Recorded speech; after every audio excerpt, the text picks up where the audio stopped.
Olá, pessoal, sejam bem-vindos, nossos queridos estudantes, a mais uma aula de biologia. Eu sou a professora Ludmila Furtado e estarei aqui com vocês em mais uma aula para a gente conversar um pouquinho sobre essa área tão bonita, esses conteúdos tão curiosos, tão interessantes, Espero que seja para vocês também, assim como é para mim. E a gente tem tido uma conversa muito legal, bem objetiva e bem simples, para que a gente consiga introduzir esses conteúdos de biologia, tá? Para que vocês consigam entender, para que vocês consigam assimilar, tá? E a gente vai aos poucos, aumentando aí a complexidade, conversando um pouquinho mais sobre esses conteúdos, tá? Hoje nós vamos conversar sobre o sistema lineriano, por que nós chamamos algumas espécies de X, de Y, como nós chamamos essas espécies, e a importância de nós termos essas nomenclaturas na área da biologia. Então, pessoal, hoje a gente vai falar de forma um pouquinho mais específica do que é a filogenética, essa sistemática de filogenética. Então, a gente vai falar um pouquinho o que é o grau de parentesco e a importância do grau de parentesco, para esse estudo, para essa área de estudo, para essa ciência dentro da biologia, o que é a filogenética e como que ela é estudada, essa organização da filogenética que é através do que a gente chama de cladograma.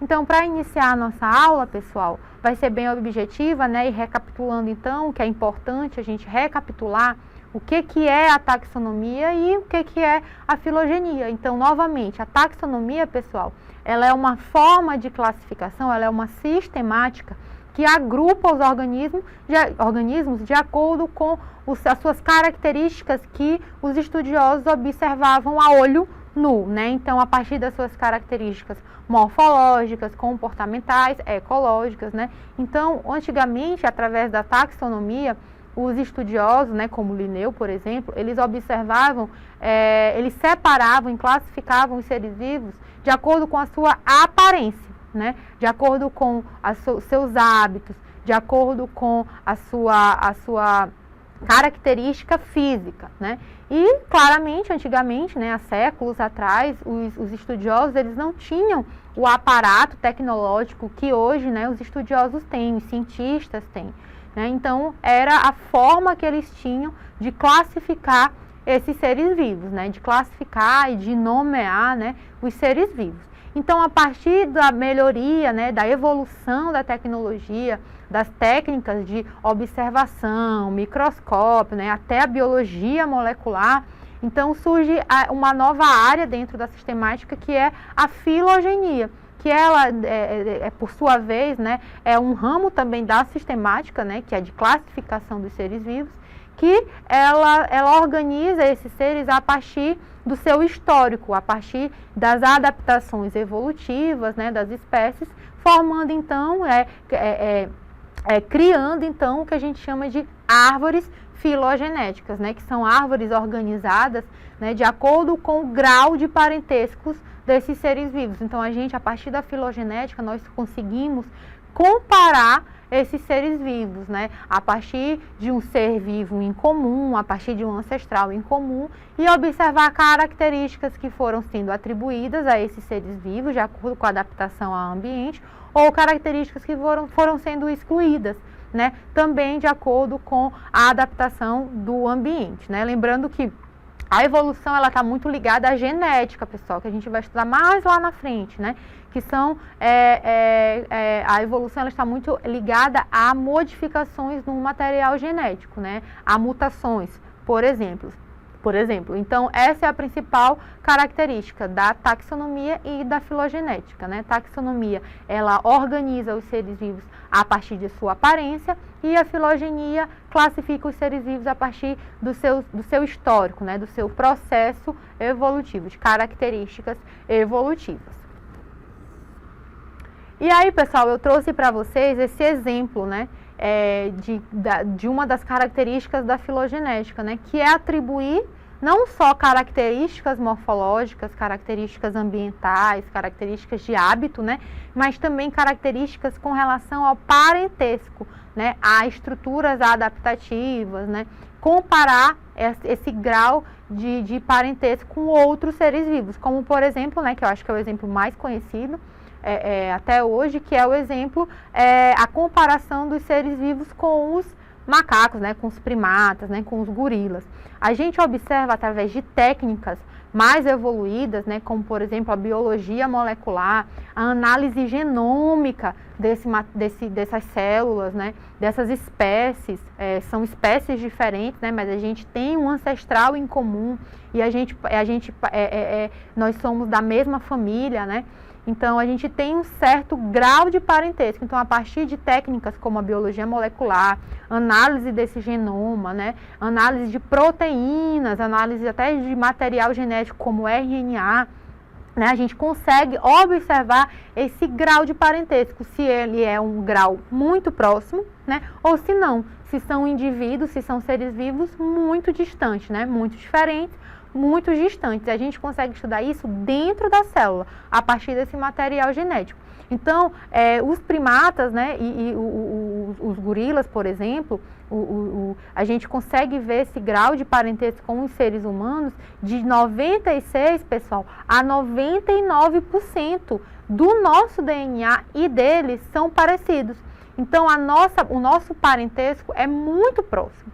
Então, a partir disso, a partir de técnicas avançadas, né, a filogenia, ela nos mostra o grau de características parecidas que nós temos.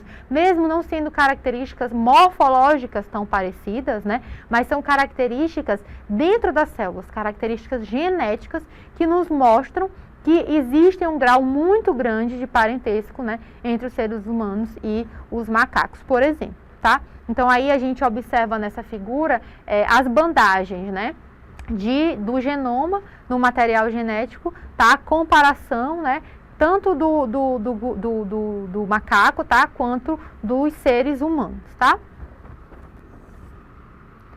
E aí, pessoal, como eu falei, né, então a filogenética, ela estabelece o grau de parentesco de acordo com análises mais intrínsecas, mais específicas, né, desses seres vivos. Então, a partir desses estudos moleculares, né, e existem várias técnicas hoje desenvolvidas, como eletroforese, estudos moleculares mesmo, que são bem microscópicos, né, bem específicos, estudos genéticos, né, análise de gene, consegue comprovar esse grau ou não de parentesco, né? E aí a gente consegue então formar essas árvores genealógicas, esses cladogramas que eu vou já mostrar para vocês de forma mais certeira, né? Então a gente hoje, com a evolução da tecnologia, nós conseguimos realmente observar e classificar os seres vivos de acordo com a sua genética, que a gente observa hoje que há anos atrás os cientistas,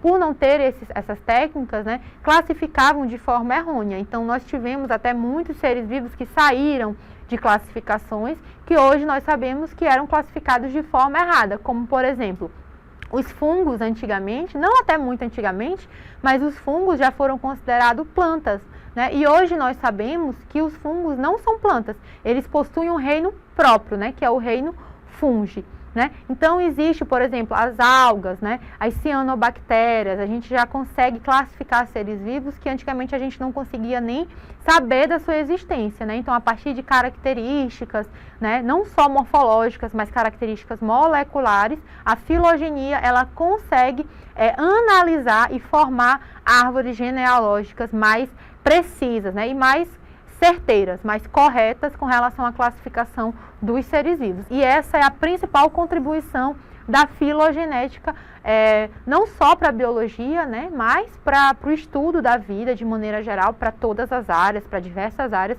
que podem utilizar e estudar os seres vivos. Então aqui, pessoal, eu trouxe para vocês um exemplo do cladograma, né, que é essa árvore, como a gente pode ver aqui. Né? Existe essa estrutura que a gente estuda, ó, Parece uma árvore realmente cheia de ramos, cheia de ramificações, né? Que depende o seu tamanho, a sua complexidade, depende dos seres que eu estou avaliando, os seres que eu estou analisando.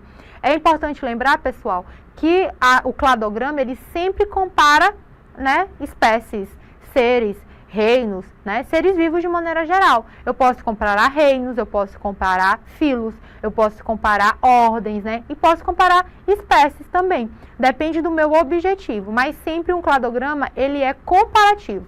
E eu sempre analiso o grau de parentesco desses seres que eu quero estudar.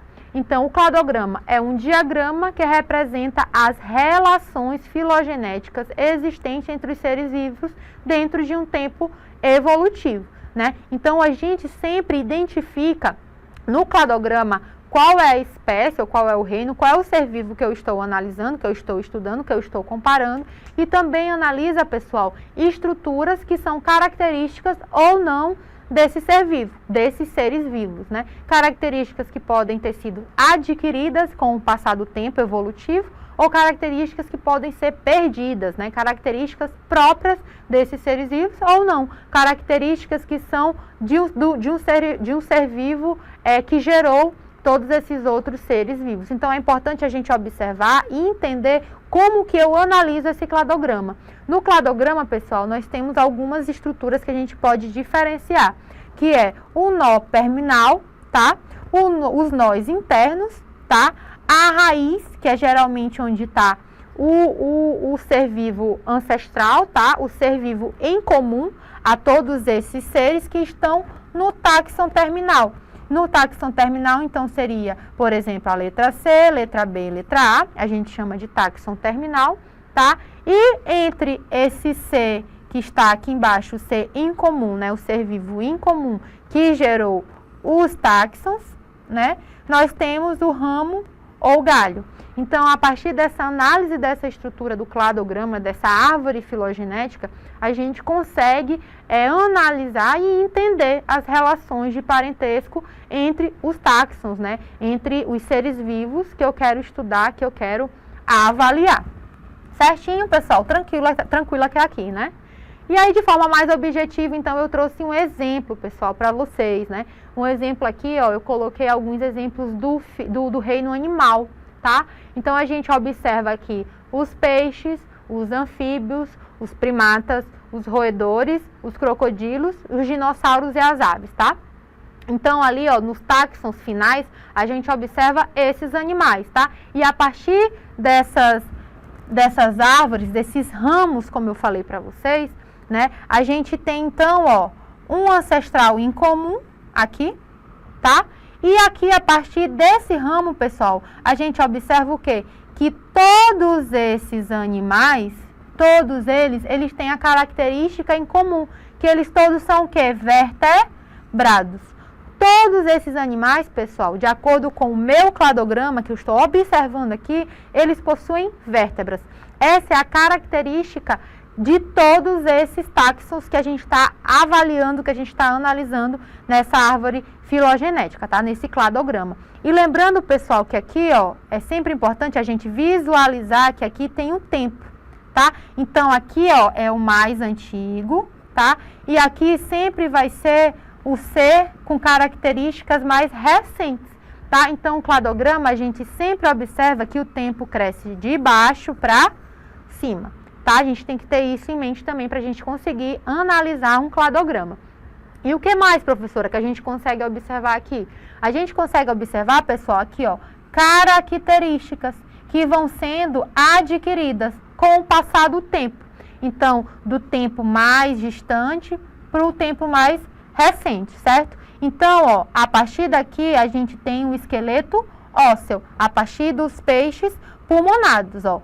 Peixes, aqui foi adquirida essa característica de esqueleto ósseo, então todos esses aqui, pessoal, eles possuem esqueleto ósseo. Todos esses indivíduos aqui que estão daqui para frente possuem esqueleto ósseo, tá? Do peixe pulmonado até as aves. E aí a outra característica, a partir daqui possui o quê? 4 membros. Então, os peixes não possuem 4 membros, mas a partir daqui, ó, de anfíbios, eles possuem a característica de ter 4 membros. E assim sucessivamente, né? Ovo amniótico, o que a gente observa? Que a saída, os anfíbios, a gente sabe que os anfíbios, uma das características deles é que eles precisam de água para sobreviver, né? Os anfíbios, eles precisam de umidade, eles precisam que a sua pele seja úmida para que eles consigam desempenhar funções básicas, como a respiração. Mas o que a gente observa? Que a partir, depois dos anfíbios, a partir daqui, ó, ocorre então o desenvolvimento a partir de um ovo amniótico, né? A partir dos primatas, trazendo os roedores, crocodilos, aves e dinossauros, certo? E aqui específico, pessoal, a gente observa que há uma quebra, né? A partir daqui, ó, para os primatas e roedores, a gente observa a introdução da característica de pelo, né? Que já não tem o quê? Nos crocodilos, nas aves e nos dinossauros, né? Mas a gente observa outra característica que não tem nos primatas e roedores, que é um buraco, né? Um orifício no crânio, tanto dos crocodilos quanto também das aves e dos dinossauros. E o que mais, professora, que a gente observa aqui? A gente observa, pessoal, que os crocodilos e os dinossauros das árvores, eles têm um parentesco mais forte do que, por exemplo, os anfíbios. Por quê? Porque pela árvore filogenética, né, a gente observa que eles estão mais perto um do outro. Então, a gente observa, ó, que os dinossauros, as aves e os crocodilos, eles são parentes mais próximos, né, entre eles. Ao contrário, por exemplo, dos primatas, nós temos um parentesco mais forte com os roedores, de acordo com essa árvore filogenética. Então, pessoal, é assim que a gente consegue avaliar e analisar uma árvore filogenética, né? Outra característica que é bastante comum, pessoal, nessas árvores filogenéticas, são nomenclaturas que a gente chama de apomorfias e plesiomorfias, né? O que é uma apomorfia? Apomorfia, pessoal, são novidades evolutivas, como, por exemplo, a obtenção do pelo, né? A gente observa que lá na frente, só para os primatas e roedores, a gente observa a característica adquirida de pelo, né, por esses seres vivos. Já as plesiomorfias são características antigas, que são comuns entre todos os seres vivos que a gente está citando nessa árvore filogenética, como, por exemplo, a obtenção de vértebras, né? São seres vertebrados e a gente observa lá embaixo, ó, no início da árvore filogenética, a característica de vértebras. Então, isso é uma plesiomorfia, tá? De forma bem simples e objetiva, essa é a diferença dessas duas características que a gente vai ver também bastante aqui nas nossas aulas, tá? E aí, pessoal, nós não estudamos só os animais, né? A gente também estuda as plantas, né? Vamos mostrar aqui um cladograma um pouco mais diferente. A gente tem um costume muito comum de dar exemplo só como animais, né? Mas as plantas, elas também são muito estudadas, elas também possuem claramente o seu cladograma, sua árvore filogenética, né? E ela possui essa análise, essa característica de evolução. As plantas, elas possuem várias classificações, né? Elas possuem 4 classificações, como a gente pode ver aí. As briófitas, as pteridófitas, as gimnospermas e a angiospermas. Professora, a gente consegue observar hoje, atualmente, todos esses tipos de plantas? Sim, a gente consegue ter exemplares, tá, de todos esses grupos de plantas que a gente está mostrando aí nesse cladograma, tá? Então, qual é a característica comum desses indivíduos que a gente mostra nesse cladograma? São as embriófitas, né? É a formação de um embrião. Então, a característica embrionária aí é de todos os grupos das plantas, né? O que vai modificando? São as características que estão sendo atribuídas a esse cladograma, como, por exemplo, vasos condutores, o esporófito, né, forma de reprodução, e presença de raiz, caule e folha, né? Nem todas as plantas, pessoal, possuem vários vasos condutores e possuem raiz, caule e folha, tá? Como a senhora sabe disso, professora? Porque eu estou vendo no cladograma. As briófitas, elas não possuem essas características de vasos condutores, de esporófito e de presença de raiz, caule e folha, tá? Outra característica, né, que a gente observa a partir das gimnospermas, das pteridófitas, na verdade, é a presença de sementes e de um tubo polínico, né? E mais lá na frente, características das angiospermas as características de flores e frutos. Então, somente as angiospermas, pessoal, elas possuem flores e frutos. Então, esse é um exemplo de uma árvore filogenética do reino das plantas, do reino Plantae, tá? Então, vocês conseguem observar como a gente consegue analisar um cladograma, analisar essas características dos seres vivos, tá? Outros conceitos também que é importante nós ficarmos por dentro, pessoal, é o conceito de monofilético, parafilético e polifilético, tá?